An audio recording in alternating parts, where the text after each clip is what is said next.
Hello guys, welcome back to Python Crash Course. In the previous video, we have understood what are loops, why do we need loops, what are the different types of loops. So in this video, we'll try to understand what is for loop about and what are the different ways we can implement the for loop. So in Python, for loop basically iterates on two different ways. The first way is by range. The second way is by iterating on some iterables. So what are iterables? Nothing but when I say iterables are like we can take the example of strings, lists, sets, tuples, dictionaries. So basically, why only these are said to be iterables because we have the option to iterate on each and every single value of those. So if I take the example of a string, we can have a empty string. We can have one character in a string. Similarly, we can have multiple characters in a string. Similarly, if I consider the example of a list, we can have an empty list. We can have one element in the list. We can have more than one element in the list. Similarly, it also works for sets, tuples, as well as dictionaries. So all these are said to be iterables. Now let's try to understand what is this range about. So range is basically a built-in function in Python. So basically range accepts three parameters. So out of which the first parameter is start, second one is stop, and the third one is step. So out of these three, stop parameter is mandatory. So then when I would say start as well as stop, these two parameters are optional. So when I'm saying these two parameters are optional, by default, start value would start from 0 and default step value would be 1. So let's try to observe the syntax of for loop in Python.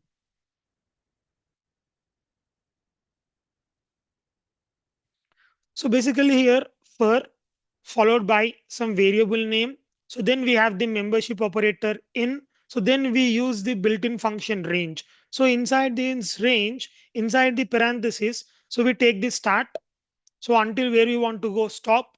So what is the frequency of iterations? We go for step. So followed by close the range function. So then we give colon, followed by we get some indentation space, followed by some block of statements. Let's try to observe some examples of for loop by using range. So let's try to observe some examples of range.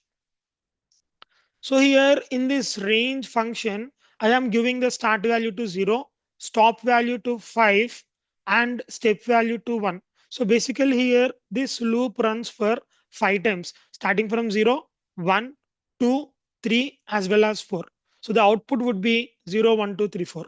So if I would increase the step value by one more, so here by default, the step value we gave it to 1. So if I increment that by 1, so let's say 0 comma 5 comma 2. So first we take the value 0. So next when you increment plus 2 you get the value 2. Again when you increment plus 2 you get the value 4. After 4 if you try to increment plus 2, so which is the value 6. So 6 is outside the scope. So that's the reason it will not be part of our output. So let's try to go for one more example.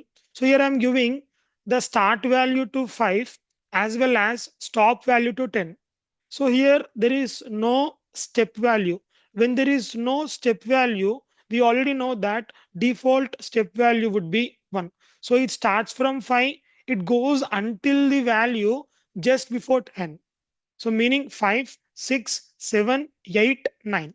So the output would be 5 to 9. So if I also want to include the value 10 itself, so I need to go until 11. So if I modify this one, so range to 5 comma 11. So you start from 5, you go until 10. So that's how this range works with start as well as stop. So here we have removed the value step. Now let's try to remove both start as well as step. So here we are only putting the value 10.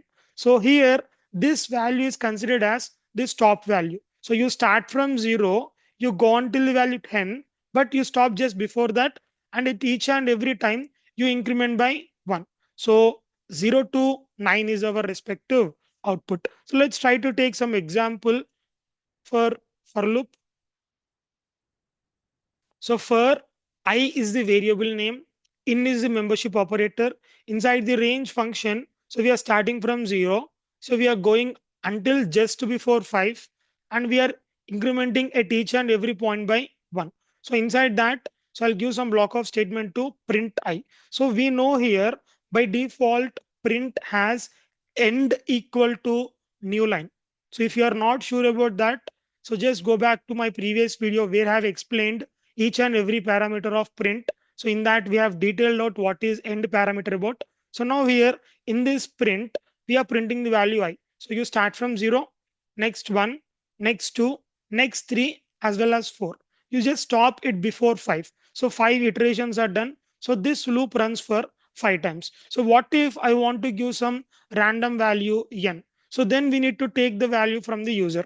So in that case, I will go for n equal to int of input. So because I want to scan some integer value from the user, I don't want to have it as a format of string. So that respect to input string format is converted to our integer format. So now again, let's write the same loop for I in range. So we start from 0, you go until n. At each and every time you increment by 1. So and of course, I'll simply have one print statement inside the for loop. So now here, if you observe, we already know that start as well as stop. Start is 0, stop is n, and also step is 1. So here start as well as step both are by default 0 as well as 1. Then what is the purpose to include it over in this range function? If you want to remove those, so we can simply remove that. So now n equal to int of input for I in range of n, print I inside the for loop. So this is one example of for loop in Python. So let's try to put this into our ideal shell and let's try to observe. So now when I'm going over here, so let's simply take for I in range of, so I just want to give some start value to 5. So I want to go until 20 and I want to increment by 1. So here we are having three things: start, stop, as well as step. So inside this, so we are going for a print. So by default, we know that print end equals to new line. Let's try to print the value I. So now it prints starting from 5 until 19. At each and every step, you increment by 1, and each and every value would be printing in separate line. So we got the output starting from 5 so until 19. So if you want to print it in a same line, so we need to override, we need to update our end with some space. So let's try to keep the same code.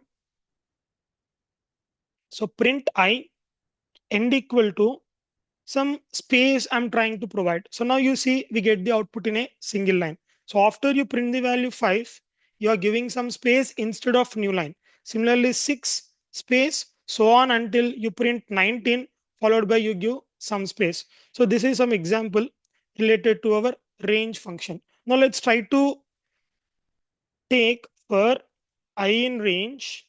So I'm just not giving the start, just simply give the value stop without step.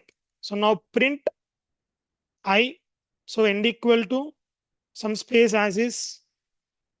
So still we got the output. So now if you see here, by default it is starting by 0, and at each and every step it is incrementing by 1 until the value 19. So now if I want to increment this value by 3, so then you are supposed to give the value 3 over here. So but if you try to understand, guys, when there are only two values, it tries to understand the first value as start as well as the second value as stop. So now even though if you try to run this piece of code, it will not be giving us any output. So because you are clearly saying that you start from 20, you stop at the value 3 by incrementing by 1. So that's not possible, right? So you're starting from 20. If you want to go until the value 3, you need to traverse in the reverse direction. Then step value should be -1. So if you give -1 at this place, it would work. Okay. So when there are only two values, the first value is all the time considered as start and the second value is considered as stop. But if you want to provide stop, definitely you are supposed to provide start as well as step. So without start and step, stop will not be coming into picture. So now if you observe, the output would be 0, 3, 6, so on until the value 18. So 18 plus 3 is 21. So we are going beyond the range. So we'll be stopping at that respective point. So that's it. Something about range function with for loop in Python. So in the next video, we'll try to understand how for loop works on iterables with some more examples. That's all for this video, guys. Thanks for watching. See you guys in the next one.